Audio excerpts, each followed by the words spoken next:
Porinju Veliyath is also with us now, MD and Portfolio Manager at Equity Intelligence. Porinju, hi, good morning. Going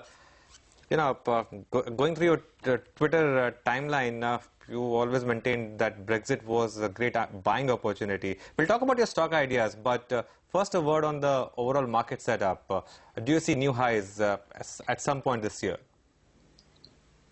It's highly likely. This year means the financial year, I don't know, maybe even the calendar year.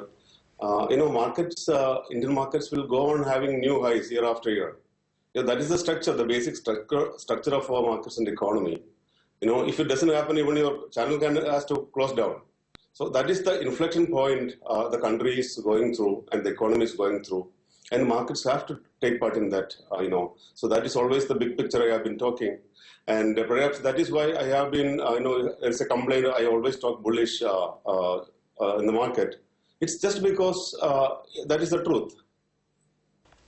Okay, I don't think you care about complaints, Porinju. You will continue to do what you want to do. But we've always been asking you about some of these stocks that have not performed for years. Your recommendations like Biocon, Anant Raj, Indian Hotels, and finally you can tell us, I told you so. Patience is the key virtue because most of them have performed. But for investors who have perhaps not been able to participate in that rally, in names like Biocon, Anant Raj, etc., do you still recommend these stocks? Yeah, some of these stocks are, to be invested for very long term, so that, maybe 5 years, 10 years and 20 years, who knows, maybe 50 years. So that is called the long-term value investing. You are owning a company, an asset in this country, which is growing at a compounded rate of 15, 20, some of them are 25% for some time. So, that is why equity has always been the best rewarding asset class for smart investors. And India kind of a dynamic economy, the most promising economy in the world, the most promising market in the world. It makes a lot of sense to have much higher exposure than investors having today. I'm telling you, hardly any Indians invest in equities.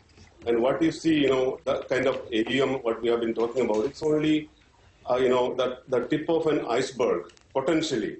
So, and we have never, our domestic investors never had that confidence in general to invest in equity. Still, majority of the people with investable funds, they feel this equity is something a very risky kind of thing. I don't want to do that. I'm very conservative. I am a decent man. I don't want equity. So that's the kind of misunderstanding, this country has. And I'm sure it's a question of time. Things are going to change. And, for adding to that risk factor or the fear factor, we will have some kind of silly global events, and the media will hype it to such a level that you don't buy equities at all, So people lose confidence, and, some people, they're getting some confidence, and with the Brexit or with Greece, they lose that confidence. I think we should come out of that. Media should educate people, what is equity and what is the long-term advantage of investing in equities. No, we're doing that, Porinju. Let's not shoot the messenger here because, at the end of the day, we are giving you also a platform, just like, we give platform to those who would want to express some bearish views. At the end of the day, it's, media will do both, Porinju, and let people take their view. Let's talk about some of your value picks, Porinju. What looks good to you at current levels? Any fresh value ideas currently in market? Yeah, when I look at it that way, generally I have 1,000 stocks in my mind, which investors can pick in this Indian economy, Indian market. Earlier I have talked about, some Tata Global, Tata Group companies, and I was apprehensive about the culture and style of management at Tata's, in the last decade. I think the particular segment, like the consumer business of Tata Group, there are a few companies active in the consumer business, which has been lagging and which was failing to create wealth for the shareholders in the last decade, I would say. And that is one segment. There are symptoms of turnaround in the management. The change of philosophy at the headquarters in Tata's, I think that is very evident. There is pressure on every company CEO to perform with the bottom line. And there is pressure in many Tata Group companies for creating shareholder wealth for the first time. It was never there. So I think this is the new leadership has taken an initiative like that, without going for expansion globally and buying anything available in the world. So focus on consolidating, creating shareholder wealth, and creating attractive bottom line with the huge inherited wealth of these companies. I think in that way, I love those companies again. Like Tata Tea, Tata Coffee. There are many of them. Tata Chemicals. They also have got a consumer division. I mean, yeah. So there could be more companies. I'm just telling a theme for investors to look at. I think I was jokingly telling, this is the third time in the last 1 year I am seeing these companies are at an inflection point. But again, as Sonia put it, patience is very much important because we can't expect all the people in the market participant to be rational. And I would say majority of market participants, not only in India, globally, are irrational and they are gamblers. So that is why you see, for Britain exiting Euro, people selling Indian equities. It is just irrational, I'm telling you. Okay, so Porinju, let's also talk. One theme that you've given us is some of these tea and coffee stocks. The other theme is these days everyone has become a health freak. I mean, in our own office we've started some yoga classes, and to play that theme, you like a stock like Talwalkar's. But the argument to that is the story is known. I mean, the earnings have been good so far. Most of it has played out. What is the trigger for Talwalkar's going ahead? Yeah, the reason I looked at some time back Talwalkar's, the stock price came down to some 190. The perception of in the marketplace was declining. It was not a good perception about the company because they were failing to deliver. Again, patience could be the issue here. It's a capex style company, and you are very much right, Sonia. I think it's a futuristic business. A lot of youngsters today in 20s and 30s. Their work style is pointing towards, the doctors may start prescribing Talwalkar's instead of medicine. So that can be the future. And I think it's a leadership company in that segment in this country, in a country with 1.2 billion people. So I feel it has a long way to go. And it's at a decent balance sheet. Promoters seems to be very passionate. So I like Talwalkar's, but there is no hurry for people to buy it today because I'm talking it on the TV, because this will be available at your comfort. So there are such a lot of, as I told you, that I am seeing 1,000 companies in this country, in this economy, worth buying, and it can give you 25-30% CAGR for next 5 years and 10 years. So why not our Indian investors put more money into equities in the coming days? Okay. The other one, that you've been bullish on is Adlabs. Again, same question that Sonia asked. Incrementally, what's the trigger for Adlabs from here? Yeah, Anuj, it's a good question. Adlabs again is a company which is recently been abandoned by the market. Again, there is an issue when the stock price goes up. People love the management. They will say it's great ethical management. And for some reason, if the stock price goes below IPO and it goes down, the whole thing changes. Oh, it's all management. The whole perception about the company and the management and even the business model changes. So I think we have a comparable stock, very high quality, excellent balance sheet company, Wonderla. So this is a company. It has a fantastic business model. They have just one property, but the stock is at around 600 crores market cap. But there is again no hurry to buy the stock. It's going to take time. Today, Indian market, the market participants want numbers to come. Then only they look at the stock. So then it becomes expensive and people buy at very high levels, to get over fancied. So I always used to advise investors, look for, companies which are ignored. And this theme of Adlabs and, Talwalkar's came to me because I was searching companies which have done very high level of capex in the last 2-3 years' time. And on that capex, numbers are yet to come.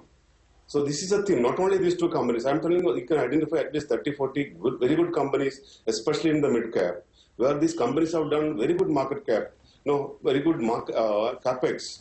And I have seen some of those companies have done capex more than the market cap today and reasonable debt. So those numbers are going to come this year or next year or after 2 years. So that is called value investing. That is where you can create multi-baggers. And the stock may be not in fancy today because the numbers are not there. So this is a theme I am presenting. Even Adlabs, maybe you can buy, you have enough time, maybe next 1 year, sometime you can buy it and hold it. There is no hurry to buy a stock at this point of time. Because it takes time, and other market participants may not participate because there is no numbers yet. It may take 1 year or more to make a break even. That's the business model they have. This is again a business, as Sonia told, this is something for the health freaks to relax. When you do anchoring for such long time every day in the studio, it makes sense to go to Adlabs, Imagica during the weekend. It's something doctors may prescribe after some time. Okay, we will suggest that to our management to take us for an offsite to Adlabs very soon to de-stress. But you've spoken about entertainment, you've spoken about health. One space that you're also bullish on is some of these chemical producers. One stock that you've liked is a company called Balaji Minds. So what we've done is we've invited the management of Balaji Minds to have a chat with you. We have D. Ram Reddy, the joint MD at Balaji Minds, who joins in. And this is a stock, just for the benefit of our viewers, it's gone up 170% in the past 1 year. In fact, my colleague Nigel covered it in his Mid-Cap Mania segment as well. It was 155 rupees at that time. But let me just go across to Mr. Ram Reddy and start the discussion, and then Porinju, you can take it from there. Mr. Reddy, good morning. Can you just start off by telling us what the next growth trigger is for the company? Because, the stock has priced in a lot of the good news already. What does the next couple of years, or what do the next couple of years look like for you? Good morning, Mr. Porinju. We are good because we are doing good in the methylamines and the specialty chemicals due to our higher capacities utilization and due to technology upgradation. We have done well. That's the reason we are doing well.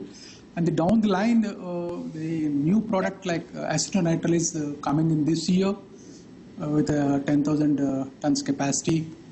In the same way, the hotel has come into the positive, which we were not doing, not adding anything to the bottom line for the last 2 years. But now, I think that this year onwards, it will be adding to the thing.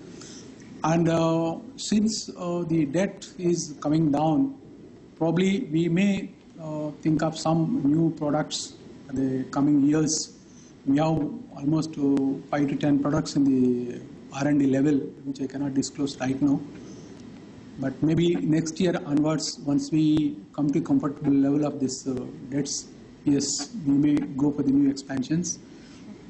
And as it is with this current capacities, if we do go to another 15-20% increase in the volumes, definitely we will cross the our dream figure of 1,000 crores turnover for the next 2 years. Okay. And the same way in the bottom line also. Sure. Mr. Reddy, just hold on. Porinju, you have any questions for him? Yeah, first of all, Mr. Ram Reddy, I really appreciate the promoters, the management of Balaji Minds, for the style of creating wealth, very silently and, very focused and in a very transparent way as far as the shareholders are concerned. This has been a very small company. I remember our Ashish used to talk about this stock at 35-40 rupees a few years ago. I used to buy this stock at 80, 100, around 100 we used to buy in PMS. I just, the way this company has been growing, and the promoters have been so down to earth, and they have been even, very transparent and friendly with the shareholders. So imagine a small company, now it's getting into a mid-cap bandwagon. There are what I have been always talking. There are companies emerging like that, getting transformed into that kind of styles. Anyway, Mr. Ram, I really appreciate what you have been doing. And yeah, I just would like to, I hope that the industry environment has not been very good is what I understand, even today, because of some of the specialty chemicals, like the DMF. China is dumping very badly, that's what I understand. And I think industry have been always talking to government for anti-dumping duties. I don't know. Can you just give a small picture about that scenario of the Chinese dumping and, we are unnecessarily, irrationally suffering? You are right. This product, dimethyl formamide, actually country is importing almost 40,000 tons every year into the country, whereas we have started with 30,000 tons capacity. But last 2 years we are unable to run more than 6,000 tons a year because of the dumping from the China and other countries. And it's not that we have a technologies, lower technology. We are much better than their technology, and we are much better position in buying procuring the raw materials than them. For example, I will tell you the methanol they are buying at $225 today, and we are buying at $195. Sure. But still they are dumping. We are unable to understand. And I think by the coming years, they will not sustain to continue such type of the lower prices. I'm sure that they are not earning anything. So maybe in coming years it should come up, or the government may support us for the anti-dumping in this case. But in spite of all these problems, we have done well thanks to the market. Without the DMF, we are at this situation. If DMF is done well with the 30,000 tons capacity, then definitely that will add another 200 crores to the top line. Okay, Mr. Reddy and Porinju, thank you so much for taking the time and speaking to us.